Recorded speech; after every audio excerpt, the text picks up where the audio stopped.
ਦੋਸਤੋ ਸੋ ਸਵਾਗਤ ਹੈ ਤੁਹਾਡਾ ਇੱਕ ਵਾਰ ਫਿਰ ਇੱਕ ਅਚੀਵਮੈਂਟ ਪੁਆਇੰਟ 'ਤੇ। ਸੋ ਜਿਵੇਂ ਅਸੀਂ ਸਾਡੀ ਸਕਰੀਨ 'ਤੇ ਦੇਖ ਰਹੇ ਹਾਂ ਕਿ ਇੱਕ ਬਹੁਤ ਵੱਡੀ ਖੁਸ਼ਖਬਰੀ ਜਿਹੜੀ ਇੱਕ ਵਾਰ ਫਿਰ ਤੁਹਾਡੇ ਨਾਲ ਇੱਕ ਵਾਰ ਫਿਰ ਲੈ ਕੇ ਹਾਜ਼ਰ ਹਾਂ ਕਿ ਜੋ ਕਲਰਕ ਦਾ ਪੇਪਰ 2021 ਦਸੰਬਰ 2021 'ਚ ਜਿਹੜਾ ਪੇਪਰ ਹੋਇਆ ਸੀਗਾ, 3000 ਪੋਸਟਾਂ ਆਲਮੋਸਟ 3000 ਪੋਸਟਾਂ ਸੀਗੀਆਂ ਔਰ ਉਹਦੀਆਂ ਕਲਰਕ ਦੀਆਂ ਔਰ ਕਲਰਕ ਆਈਟੀ ਦੀਆਂ ਕਲਰਕ ਅਕਾਊਂਟੈਂਟ ਦੀਆਂ ਜੋ 3 ਕੈਡਰਸ ਦੇ ਵਿੱਚ ਜੋ ਪੋਸਟਾਂ ਸੀਗੀਆਂ ਉਹਨਾਂ ਦੀ ਟਾਈਪਿੰਗ ਡੇਟ ਕਾਫੀ ਸਮੇਂ ਤੋਂ ਉਡੀਕੀ ਜਾ ਰਹੀ ਸੀ।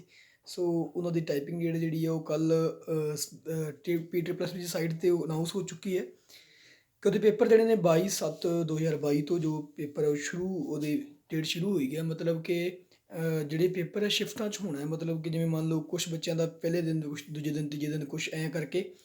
ਅਤੇ ਇਸ ਕਰਕੇ ਅੰਦਾਜ਼ਾ ਲਾਇਆ ਜਾ ਰਿਹਾ ਕਿ ਪੇਪਰ ਜਿਹੜਾ ਉਹ ਚੰਡੀਗੜ੍ਹ ਹੀ ਹੋਏਗਾ, ਕਿਉਂਕਿ ਜੋ ਸ਼ਿਫਟਾਂ 'ਚ ਰੱਖਿਆ ਗਿਆ, ਨਹੀਂ ਤਾਂ ਇਹਨਾਂ ਨੇ ਆਪਣੇ ਆਪਣੇ ਸ਼ਹਿਰ 'ਚ ਰੱਖ ਦੇਣਾ ਸੀਗਾ।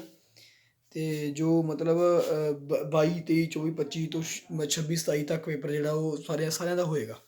ਸੋ be prepared, best of luck to all of you ਜਿਹਨੇ ਤਿਆਰੀ ਕਰ ਰਹੇ ਹੋ। ਔਰ ਜਿਹੜੀ ਇੱਕ ਬੜੀ ਵੱਡੀ ਗੱਲ ਜਿਹੜੀ ਵੇਟ ਕੀਤੀ ਜਾ ਰਹੀ ਸੀ ਕਿ ਇਹ ਕਿੰਨੇ ਨੰਬਰ ਵਾਲੇ ਜਿਹੜੇ ਉਹ ਬੁਲਾਏ ਜਾ ਸਕਦੇ ਨੇ। ਸੋ ਜਿਹੜੇ 400 ਤੋਂ ਜਿਨ੍ਹਾਂ ਦੇ ਨੋਰਮਲਾਈਜ਼ਡ ਹੋਣ ਤੋਂ ਬਾਅਦ 400 ਤੋਂ ਪਲੱਸ ਨੰਬਰ ਨੇ, ਉਹ ਉਹਨਾਂ ਦੇ 99% ਚਾਂਸ ਨੇ ਕਿ ਉਸ ਤੋਂ 400 ਤੋਂ ਉੱਪਰ ਵਾਲੇ ਬੰਦੇ ਜ਼ਰੂਰ ਬੁਲਾਏ ਜਾਣਗੇ। ਸੋ ਆਪਣੀ ਪ੍ਰੀਪੇਅਰਡ ਰਹੋ ਆਪਣੀ ਟਾਈਪਿੰਗ ਵਾਸਤੇ। ਔਰ ਦੂਸਰੀ ਗੱਲ, ਚੰਕ ਸਿਸਟਮ 'ਤੇ ਜਿਹੜੀ ਜੋ ਸਾਈਟ 'ਤੇ ਲਿਖਿਆ ਗਿਆ ਕਿ ਚੰਕ ਸਿਸਟਮ 'ਤੇ ਤੁਹਾਡੀ ਟਾਈਪਿੰਗ ਹੋਣੀ ਹੈ। ਸੋ ਆਪਣੀ ਟਾਈਪਿੰਗ ਨੂੰ ਚੰਕ ਸਿਸਟਮ 'ਤੇ ਬਣਾਓ। ਸੋ ਬਹੁਤ ਬਹੁਤ ਬਹੁਤ best of luck to all of you. ਤੁਸੀਂ ਟਾਈਪਿੰਗ ਲਈ ਪ੍ਰੀਪੇਅਰਡ ਰਹੋ ਔਰ ਪਰਮਾਤਮਾ ਤੁਹਾਡੀ ਮਿਹਨਤ ਨੂੰ ਤਰੱਕੀਆਂ ਬਖਸ਼ੇ।